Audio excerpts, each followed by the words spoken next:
Did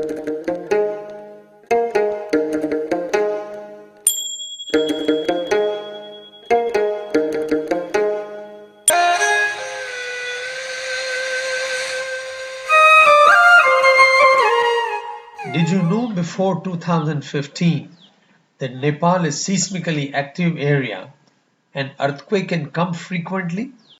If you live in the mountain areas of Nepal, then you can learn about measures to secure the safety of you and your family from this video. Most of the Nepal is east-west with high mountains on the north and plains in the south.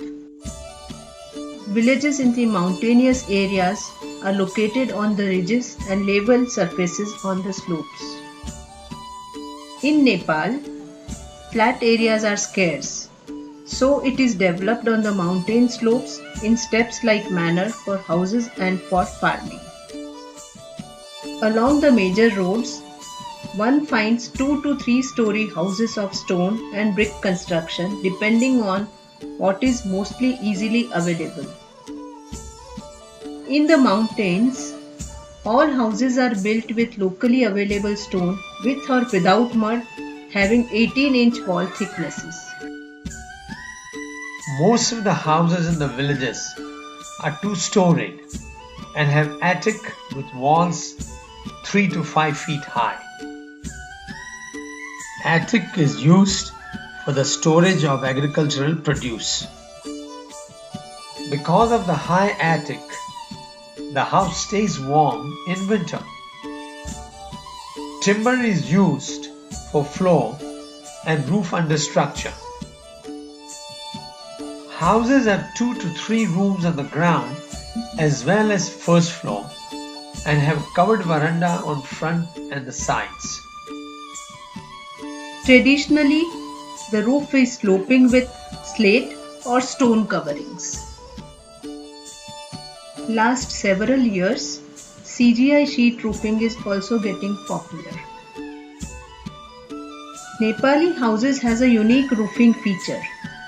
It consists of sloping chhajja at the gable base level which protects house from rain.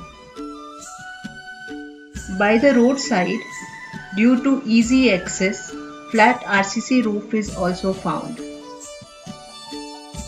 In the valley, where good soil is available, brick or adobe is seen in buildings. Why did many of these houses got damaged in 2015 earthquake? Materials used for walls, such as stone and mud, were not responsible for buildings getting damaged. But it was because of the way these walls were built, they could not resist the shock of earthquake. The thick stone walls did not have through stones to bind the inner face with the outer. So often, the inner or outer face of stone walls collapsed. Thick brick walls often did not have enough through bonding and lacked mortar in joints. So often, the inner or the outer face of brick wall also collapsed. Parts of walls or full walls collapsed because walls could not resist earthquake forces. This happened because joints between the walls were not strong enough and all 4 walls were not built at the same time. This also happened because the walls were too long or too high. Many houses developed large crack in the corner. Large diagonal cracks developed at the door and window openings in the walls, which were caused by the tension in the walls due to the shaking by the earthquake. This was also because of extra large or too many openings. As the gable walls are independently standing, its collapse was very common. The roof came down as the wall supporting it collapsed. When the timber supporting the roof was rotten, the roof fell down. Since the roof is not resting on gable walls, in many houses roof stood up even though gable walls collapsed. Even concrete roof also collapsed when walls supporting it collapses. Many RC houses also collapsed because of variety of reasons. What type of houses people have been building in earthquake-prone areas for generations? In smaller towns and villages, people build houses themselves with the help of masons. They construct with locally available materials and they build considering the local weather and their lifestyle. Where stone is available, the walls of the house are built with stone. In small villages, people build mud walls themselves. People use local material for roofing. In Uttarakhand, people use stone for roofing. In Gujarat, majority of houses have clay tile for roofing. In Spiti area of Himachal, mud is laid on timber deck for roofing. In smaller towns, people build two-story houses with brick or concrete block walls and RCC roof. In big cities, houses are frame structure with column beam having brick walls and RCC roof. Many of these buildings suffered damage in earthquakes similar to what the houses in Nepal suffered in 2015 earthquake, because the masons did not know how to make them earthquake resistant. In the aftermath of earthquakes, in all affected areas, people's responses were on the similar lines. Stone was held responsible for death and much of destruction. Hence, in rehabilitation, it was discarded and houses were built using modern technologies, material, and equipment. In some states, even prefab houses were introduced. Lots of cement and steel were used, thinking that they will bring safety. Wherever stone or concrete blocks were used, they were replaced with expensive bricks from faraway places. People started demanding RCC roof instead of stone or clay tile roofing. Often, in 1- and 2-story houses, people started making concrete columns with many bars, but supported roof on walls instead of beams. This is technically wrong and brings vulnerability. Some people preferred the use of most expensive option of column beam frame construction. People blame their fate for all the death and destruction rather than finding technical answers for the building collapse. In less damaged villages, people abandoned or tore down their undamaged beautiful houses out of fear. In Uttarakhand, people started tearing down their upper floor just because it had some damage rather than repairing it. People sold timber from their existing houses at a tenth of the market price since they saw no safety in their traditional houses. In many villages, new modern houses were built, which people liked for some time. Very soon, they found them inconvenient because they did not suit their lifestyle. Can a house become earthquake safe only if lots of cement and steel is used? In 2011, a small earthquake in eastern Nepal caused a lot of damage to buildings in faraway Sikkim. Buildings with bricks and cement got badly cracked. Part of the reinforced concrete slab also collapsed in some buildings. Even buildings with reinforced concrete beams and columns also were severely damaged. In Ahmedabad, a 10-story RC frame building collapsed like a palace of cards. This shows that concrete building can easily collapse due to absence of earthquake safety features, faulty construction, or ignorance of the building artisans. Is it not possible to build earthquake resistant houses using local materials like stone, bricks, mud, and timber? To build 1.5-story earthquake resistant house from local stone and earth with minimum outside material is possible, but all earthquake resisting features must be installed in construction. In all stone walls, one header must be used in every 8 square feet area to tie together the inside and outside faces of the wall. All walls must be built at the same time to ensure strong wall-to-wall connections. Stone or timber bands must be installed at different levels, including plinth, sill, lintel, and roof in all the walls to prevent cracks at corner. The band at lintel level is most important since it prevents diagonal cracks in the corners of doors and windows. Install vertical reinforcing bar in all the wall-to-wall junctions and ensure that it is fully encased in concrete. It's also possible to use bricks for walls of 1.5-story buildings, following all the earthquake safety features, including bands at different levels and vertical reinforcement at corners.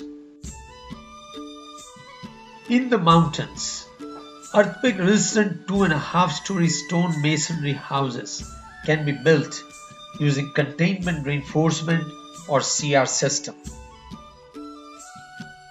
CR system involves the installation of vertical wires on both sides of all the walls and placing of weld wire mesh straps at many different levels. Earthquake resistant 2.5-story stone masonry house can also be built by building the upper story made of timber and tin sheets. Upper tin timber story must be well anchored to the bottom story. It is important that diagonal bracings are installed in the upper story tin walls. It is best to build the gable walls using timber alone or timber and tin sheets. All the connections in roof timber must be strong.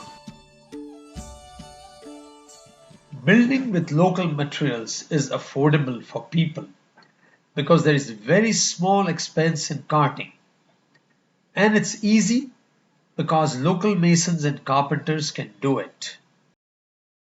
To build with modern techniques and for its future maintenance, special masons and materials are required, which is not available in the villages. All these talk is about reconstruction of the collapsed houses, but what about existing vulnerable houses with little or no damage? Can't the existing houses be made safer to live in? For the safety of the family, it's too expensive to tear down all existing houses and rebuild them. These houses can be made safer by retrofitting. Retrofitting increases the earthquake resistance of an existing building. It is the most economical and fastest way to bring safety against future earthquakes. What are the advantages of retrofitting? Saves the hassle of tearing down the existing house. Saves money of demolition and debris removal. One does not have to vacate the house. costs one-fifth or less of the cost of building new house. Saves all the improvement done in the house. It is faster and can be carried out in phases. In India, many buildings have been retrofitted. A school building in Kashmir made of stone and mud was repaired and retrofitted as an example to bring security to its students. In Kashmir, a large government hospital was retrofitted while it was working in only 3 months. Dismantling and rebuilding would have easily taken 2 years. A 120 years old school in Uttarakhand, made of stone and lime, was retrofitted in only 3 weeks. A 65 years old school made of bricks and lime with severely damaged roof slab in Dehradun city was repaired and retrofitted in only 1.5 months. In California and USA, all existing vulnerable public buildings are to be retrofitted by law. When it was discovered that a multi-story masonry building is inadequate to withstand the expected earthquake in the region, it was retrofitted.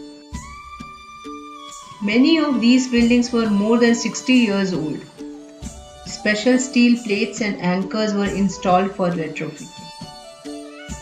But even modern steel and concrete buildings that were found to be inadequate were also retrofitted. Steel frames were attached to the existing building as a part of retrofitting. Even very small buildings like restaurants were retrofitted to ensure safety of guests. Special steel brackets and plates were installed for retrofitting. In Nepal, it's possible to retrofit all types of traditional masonry houses in small budget, and local masons can do it with appropriate training. Up to 1.5 stories building can be retrofitted using splint and bandage system. In the stone walls, to prevent the inside and outside faces from separating and falling, stitching elements or headers are to be installed at various locations. This is done by making small holes through the walls and placing steel rods with concrete in them. To prevent cracking of walls, seismic belts are to be installed at different levels. Belts are made of weld wire mesh covered in cement plaster.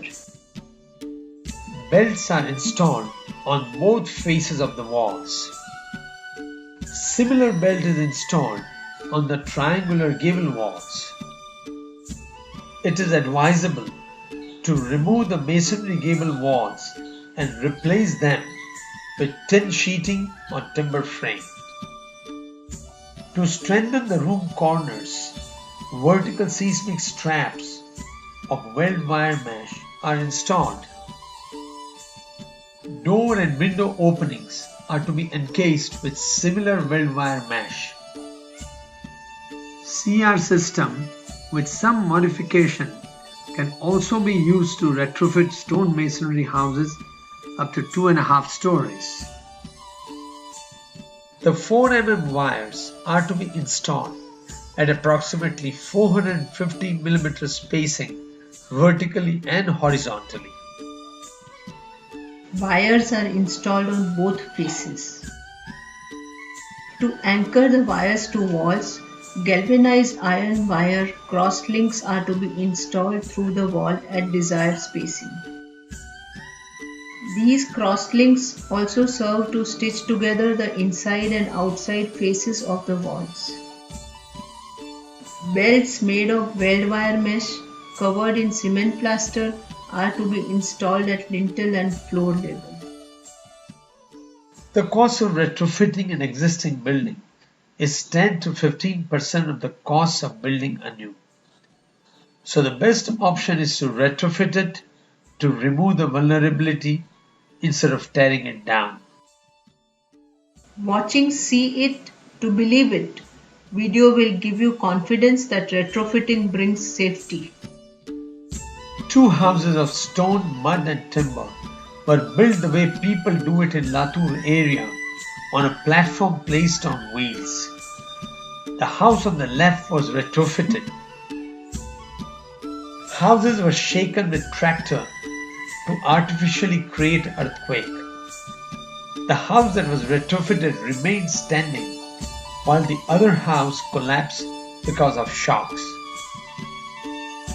In Gujarat, a similar experiment was done where two houses of stone, mud and clay tile roofing were built. The one on left was retrofitted. When houses were shaken with tractor, the house that was retrofitted remained standing, even with some damage while the other house collapsed. Two more houses were built with bricks. One on the right was built the way people do with cement mortar. One on the left was built in mud mortar with earthquake resisting features like RCC band. Upon shaking both houses, the house on the left, built in mud but with earthquake resisting technology, stood up while the other collapsed. From these and many such experiments, it is found that while building a new house include earthquake resisting features, while in the existing house retrofit it to improve its earthquake resistance. While building a new house, use earthquake safe technology that you can afford and which does not become a burden financially. Also, retrofit your existing vulnerable house and sleep peacefully. The safety of your house and your family is in your hands. Do not wait for others. Use this knowledge and move now towards safer life.